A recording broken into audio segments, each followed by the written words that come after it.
The joy that radiates on her face when she ministers does not tell the story of how she got here. It only tells that she is at home in worship.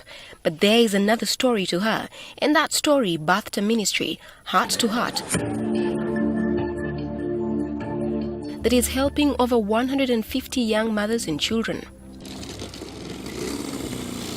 On the weekends, Irene Hubbard visits here, Zizinga Island on Lake Victoria. Here, Heart to Heart Ministry opened a school, Heart to Heart Education Center. It has registered over 60 vulnerable children who are being given free quality education.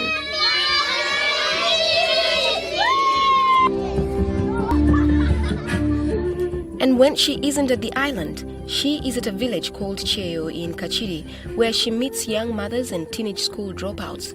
She counsels, encourages, and guides them. In addition, they are taught and trained to do some handwork like jewelry, threaded carpets, beaded handbags, among other things. And when she isn't there, she is at Kawala in Kasubi, at Glory of Christ Church, where still she handles young mothers and teenage school dropouts. Some are already sponsored in a tailoring school, while others are still under training in jewelry making, handbags, and carpets. At this center, Heart to Heart Ministries organizes annual conferences in which attendants are taught the Word of God and their handwork is showcased.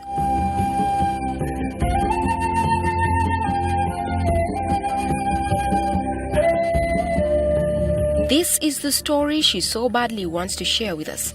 The story of women and children picking themselves up and surviving a world that has dealt them a heavy hand. This story starts with her own. Irene Hubbard has 6 children and is married to Pastor Hubbard Chiwanuka. She grew up in a polygamous family. Her father had 4 wives and she was one of the 15 children he sired. It was a little place, the one they called home, a madhouse with just enough room to rest your head.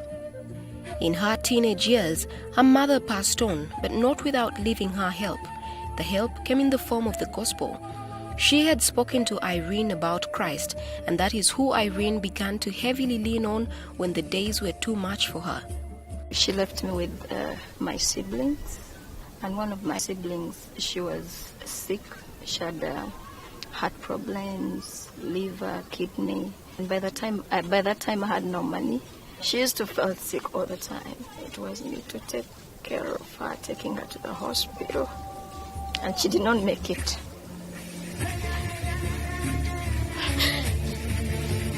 She trudged on, doing everything she could to provide for her siblings. She was the firstborn child. And I used to move from village to village, selling pancakes. And sometimes I could sell, and sometimes I do not sell. So I come back with a full basket of pancakes. And we thank God that we survived. Somehow, they made it through those years. She eventually came to Kampala to live with an aunt and find a way to make and send more money home. And I started working as a housemaid. They used to give me 10,000 a month. She came back to the village, and at about that time, a team from Glory of Christ Church came for a crusade in her village. They had quite an impact. Irene was already born again and a worship minister.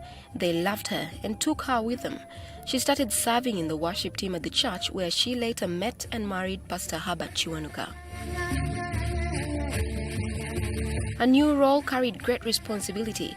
She had been trained for it from her early years, but still, there were moments when she wondered how she could ever ably help the people that sought her out.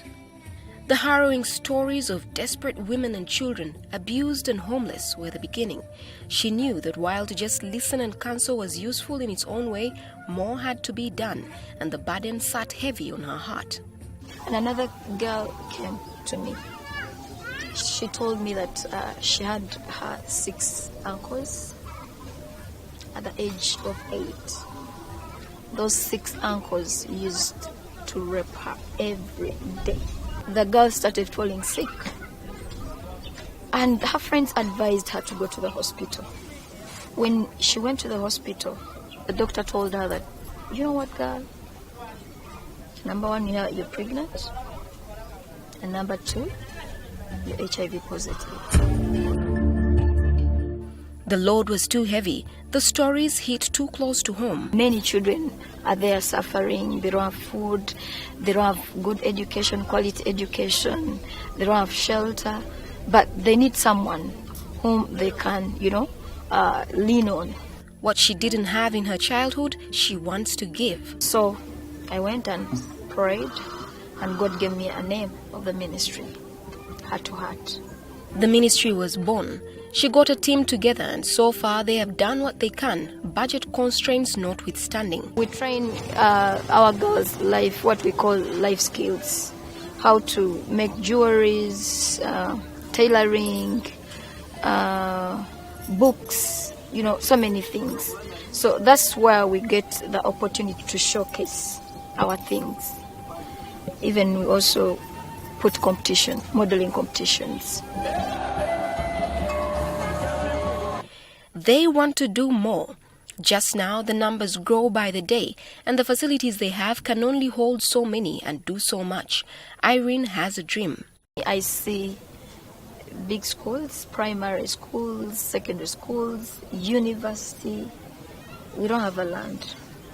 So that means we need our own land where we can put our own structures. If me and you, we stand together and we put maybe a building where we can put those sewing machines, hair dryers, and we train those girls.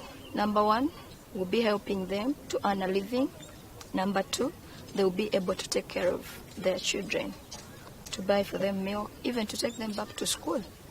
So any amount you can contribute can make a change. Irene is a gospel artist. Whatever money she gets from her music, she uses to sustain the Heart to Heart ministries. She is keeping the dream alive, fueled mostly by her own childhood. Ebiwujjo mwezi gy'omukka gwenzisa